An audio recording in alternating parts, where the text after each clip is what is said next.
এমন মোটা বিছানার উপর নামাজ পড়া জায়েজ যার উপরের পিঠ পবিত্র এবং নিচের পিঠ অপবিত্র।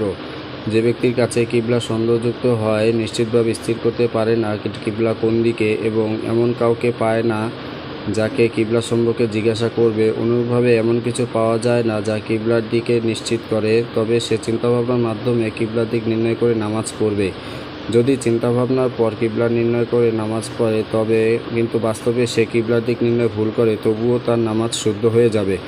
যদি নামাজের মধ্যে তার ভুল সম্পর্কে অবগত হতে পারে তবে সে নামাজের মধ্যেই কিবলার দিকে ফিরে যাবে এবং বাকি নামাজ পূর্ণ করবে। যদি সতরের বিভিন্ন অঙ্গের কিছু অংশ নামাজের মধ্যে খুলে যায় এবং বিভিন্ন অঙ্গের উন্মুক্ত অংশের সমন্বিত পরিমাণ সেই আংশিক উন্মুক্ত অঙ্গগুলোর মধ্য থেকে ক্ষুদ্রতম অঙ্গের 1/4 সমপরিমাণ হয় তবে নামাজ নষ্ট হয়ে যাবে। আর যদি আংশিক খুলে যাওয়া অঙ্গগুলোর উন্মুক্ত অংশের সমন্বিত পরিমাণ এর চেয়ে কম